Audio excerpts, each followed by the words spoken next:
Good morning, you're watching Business World Live. I'm Danny Laurel. And I'm Jess de Los Santos. Here are the biggest stories to kickstart this trading day, Thursday. The World Bank warns about the impact of Omicron on the domestic economy, noting it may cloud recovery prospects. As COVID-19 infections continue to rise, nearly 30 more areas will be placed under Alert Level 3 starting tomorrow. Vehicle sales may have jumped 20% in 2021, but automakers fall short of their full year targets. And despite criticisms, the Transportation Department begins implementing the No Vaccine, No Ride policy for public transportation in Metro Manila. We begin our broadcast with the World Bank saying the country could regain its pre-pandemic output this year, but warns that the highly contagious Omicron variant may cloud recovery prospects. The lender says the rapid spread of Omicron may coincide with the threat of inflation, growing debt, and heightened inequality in the Philippines and other developing countries.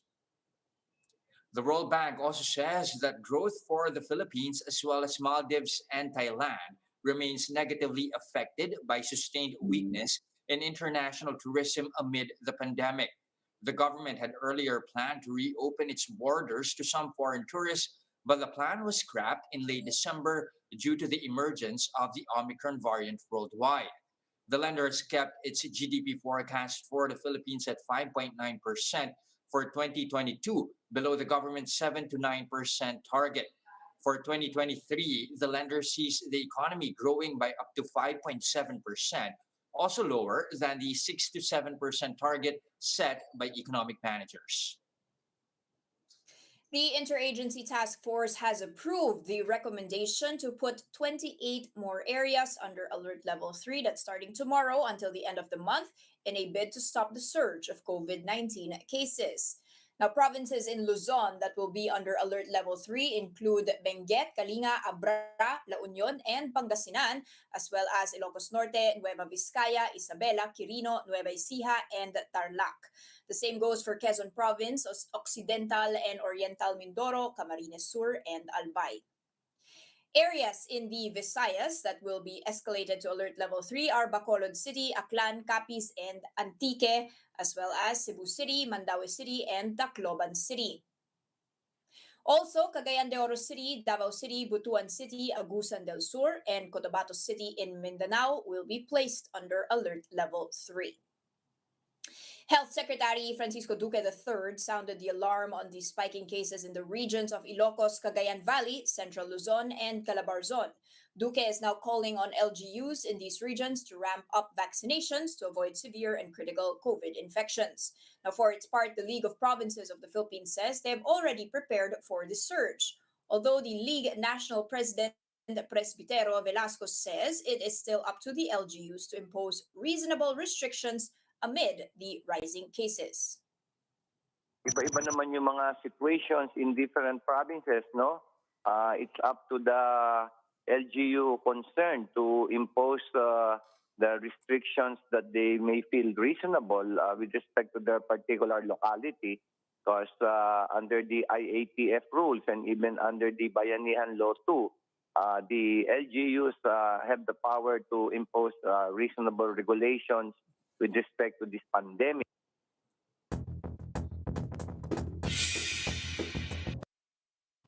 All right, Dan, yesterday saw quite the rally with foreigners buying back in. Are we seeing the same energy this morning?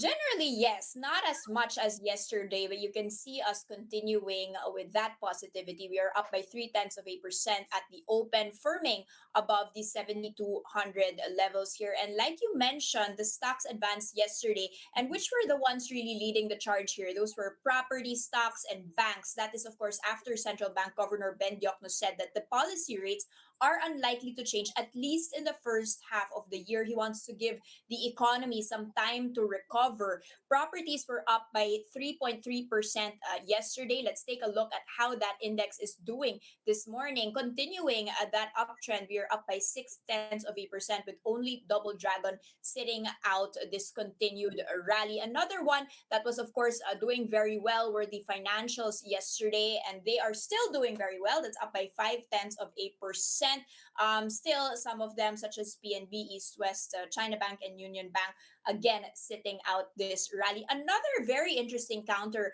to watch out for is the mining and oil counter here. Of course, we had reported yesterday about that nickel surging prices, the highest in almost a decade. And take a look at the mining and oil counter that's up by 1.4% after having already soared by 3.4% yesterday. They did mention that those prices in terms of nickel were really high because of the demand in terms of electric vehicles. And like you mentioned, net foreign buying finally.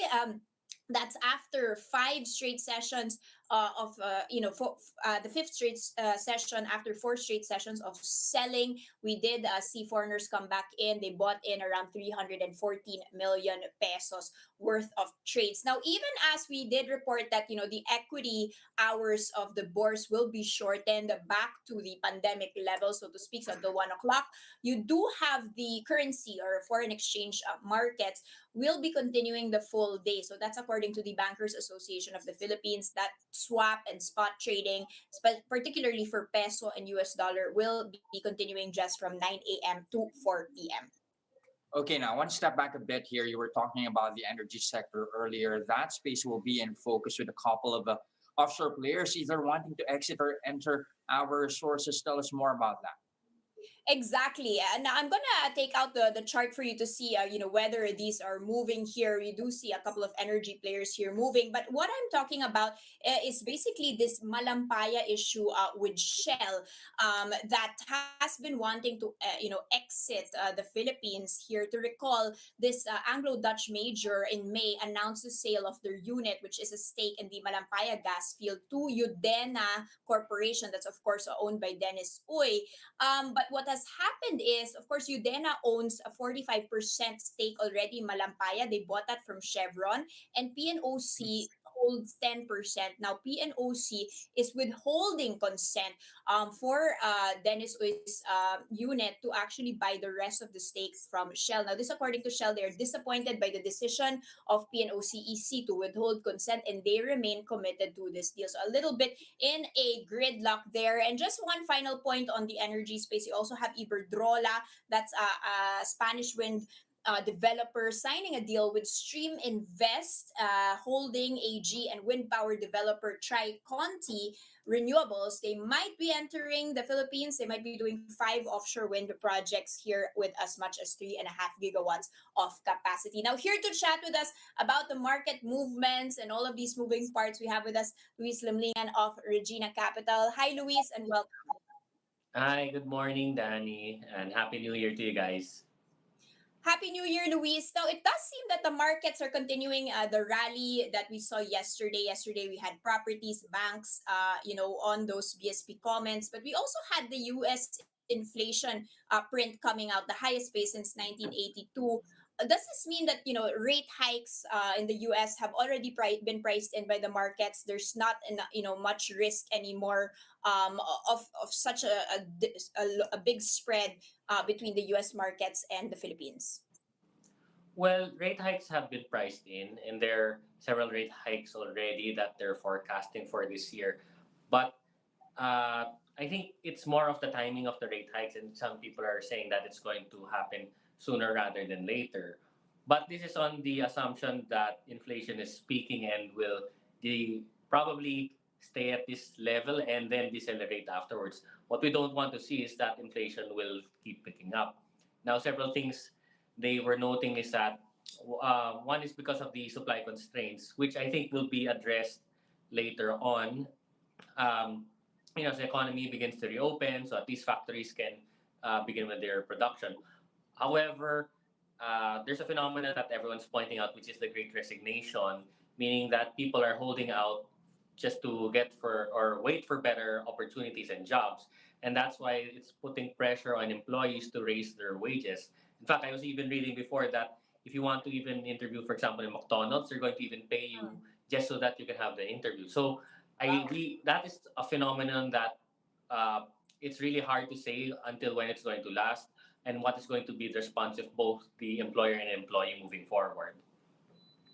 That's a very interesting point. You did mention in a Business World article that this might actually boost the market's risk appetite. What do you mean by that, and why do you see the Fed's movements boosting their entry? And do you mean that in terms of net foreign buying into the Philippines? Correct. Well, again, at least this will, in terms of the Fed, at least it's going to calm the fears with regards to inflation.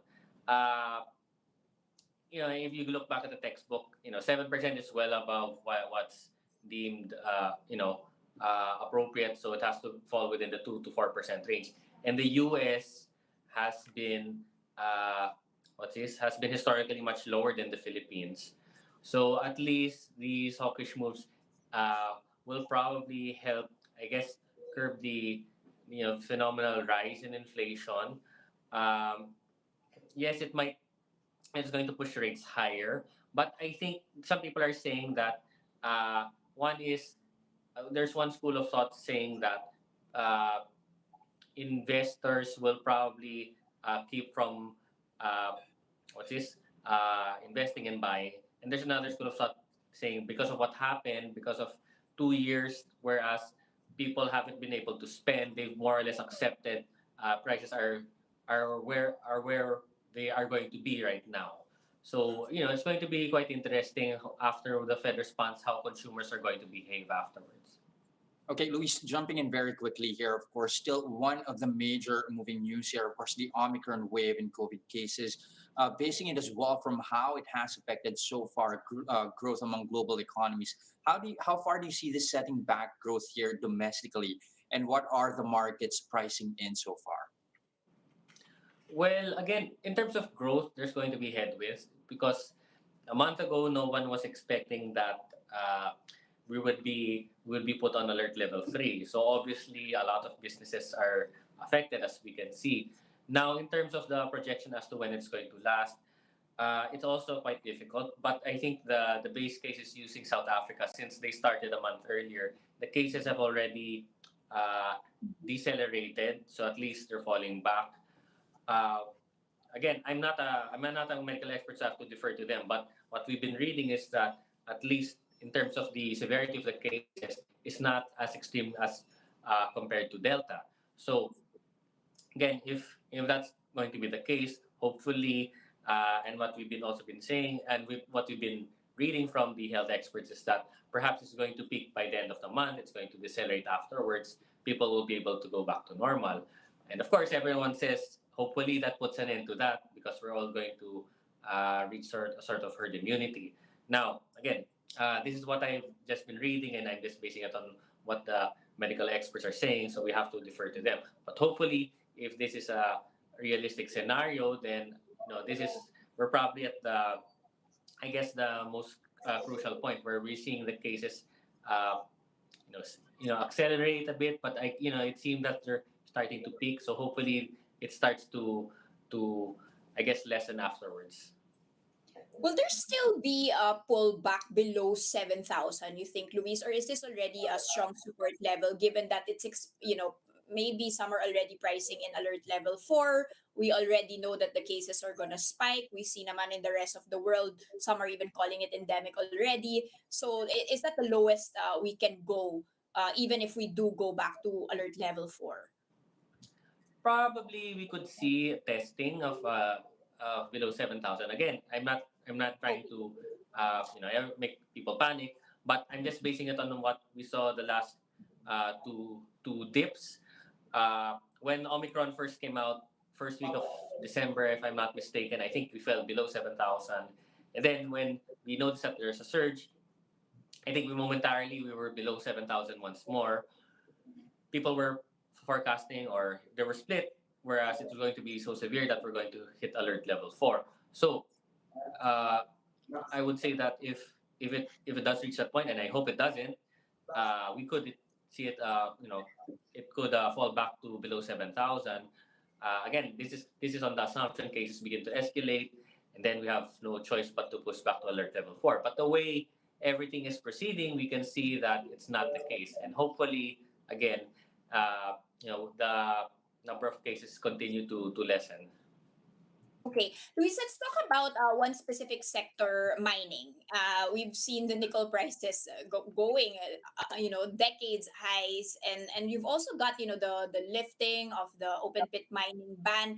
Is this really going to be a fundamentally exciting sector? Is this just sentiment driven from all this news, or is this going to change the valuation of our miners?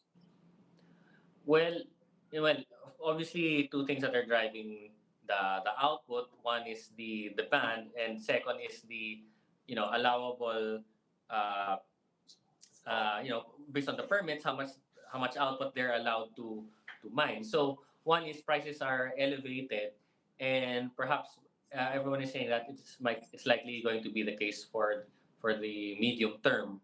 But are we able to ramp up the supply to meet the demand? Now, with regards to loosening the restrictions on mining, well, that would probably be able to help. But will it be able to, I guess, reach the desired output as long as prices are elevated? I think that's really the gamble right now. But we're seeing so far that again, since there are a lot of constraints with other economies, I think uh, a lot of workers are down.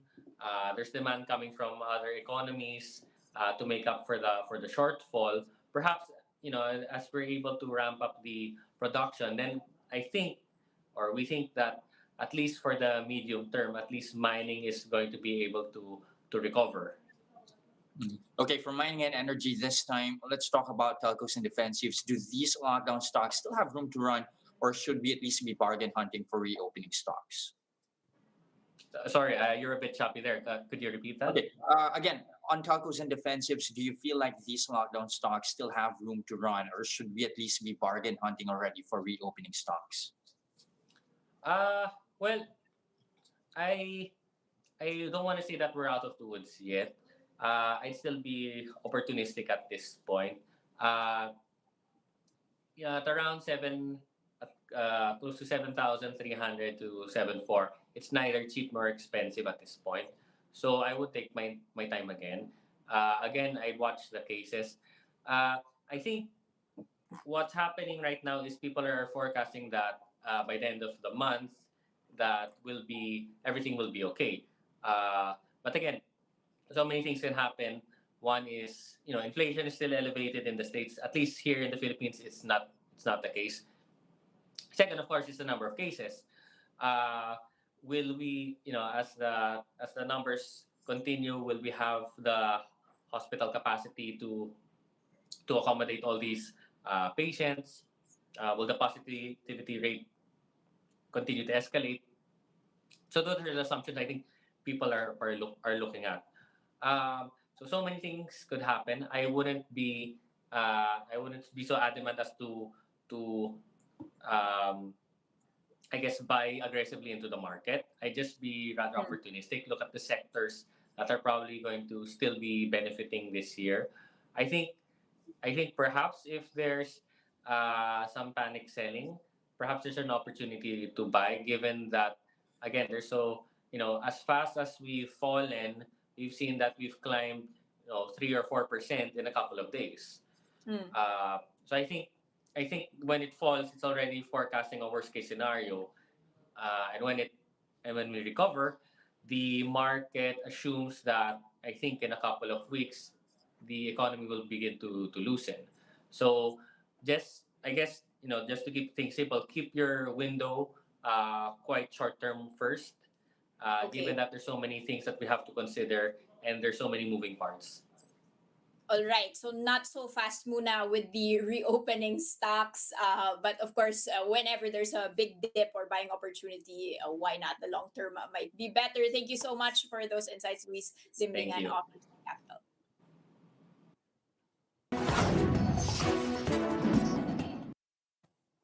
Here are the other headlines we're keeping our eyes on. Vehicle sales increased by 20% in 2021, but the industry still missed its full year target as lockdowns weakened momentum. Data from the joint report of CAMPI and TMA shows that total car sales reached over 268,000 units in 2021, a fifth higher than the number of units sold in 2020. That's 9% short of the industry's full year sales target of 295,400 units.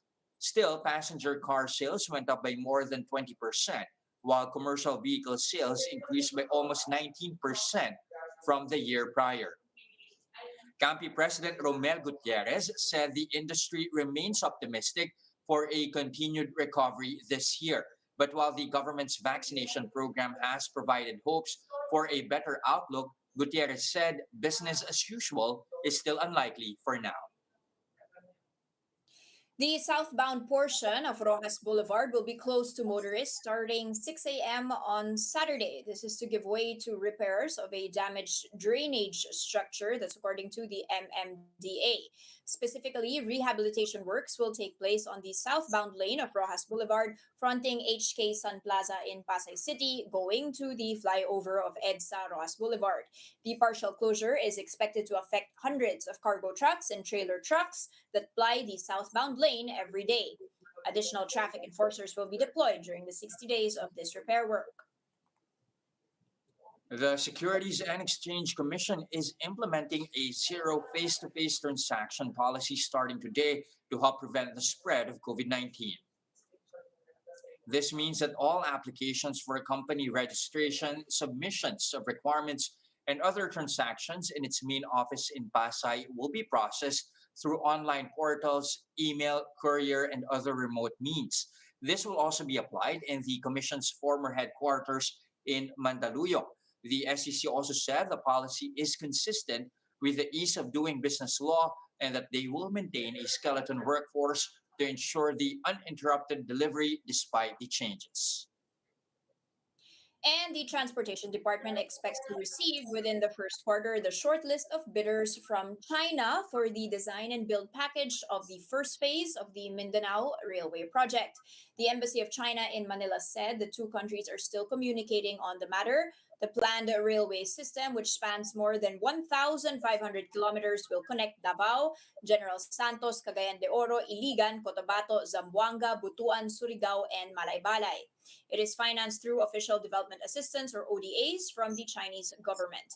The DOTR hopes to start construction work in April of this year. Now, coming right up, the government's no vaccine, no ride policy officially takes effect in Metro Manila, but not without criticisms. More of that and other stories when Business World Live returns. Stay with us.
Good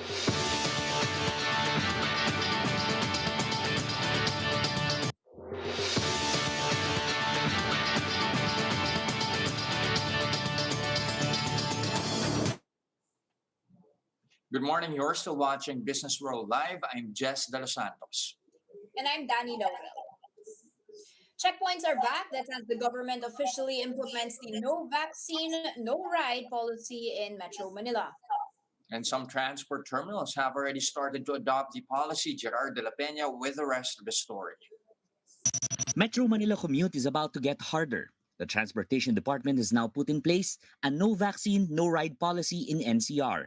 This means that only those who have received their full primary doses of COVID jabs are allowed to take public transportation. Ang aim po ng DO nato, ng Department Order na ito ay maproteksyon po ang ating pampublikong transportasyon na huwag maging vector po ng pag-transmission ng ating ng Omicron variant. Some transport terminals have already started to adopt the policy. Paano po yung AstraZeneca yung nakuha nilang vaccine? 3 months po yung hintay nila bago pa sila makaluwas. Galing kami sa hospital, chemo patient yung mother ko tapos hindi nila pasasakay. But the DOTR says those who have medical conditions and those availing essential goods or services, including vaccination schedules, are exempted. Airlines and rail operators are still waiting on the guidelines before implementing the new rule. While the mandate will be hard to monitor for jeepneys, the DOTR says they have found a way. Humingi na rin po kami ng tulong sa PNP para ma-enforce to. Pero mga areas po na magkakaroon po tayo ng pag-check po kung may mga vaccination card po yung mga taong nakasakay sa publikong sasakyan. Bayan said the policy is punitive, especially when the government is allegedly to blame for vaccine shortfalls. But according to the DOTR, pwede naman po silang bumiyahe sa kanilang sarili pong hindi lang nga po sa pampublikong sasakyan. Ang individual na karapatan ng tao ay subjected po or subservient sa general will. Meanwhile, the MRT3 already started its random antigen testing among passengers. Done during peak hours, passengers from North Avenue, Cubao, Shaw Boulevard, and Taft Avenue stations were tested. As of Tuesday, the line has tested almost 100 individuals, 15 of which have tested positive. Those who test negative were given a free ride. For News 5, Gerard de la Peña, We Are One News. The World Economic Forum reports that one of the top risks seen to be faced by the Philippines in the next 2 years is prolonged economic stagnation. But what exactly is this? The WEF defines economic stagnation as near zero or slow growth lasting for many years. British Chamber of Commerce Philippines Executive Director Chris Nelson said the country can avoid this by further liberalizing the economy, particularly with economic reforms such as amendments to the RTL and Foreign Investments Act. CP, meanwhile, says that the biggest factor to consider in terms of the risks faced by the country is the results of the May elections. Aside from economic stagnation, the top 5 risks identified by Philippines respondents of the Executive Opinion Survey include digital inequality, extreme weather events, employment and livelihood crisis, and failure of public infrastructure. And this from the Philippine Star, the Labor Department is urging businesses to continue to pay their workers who are under quarantine or isolation due to COVID-19.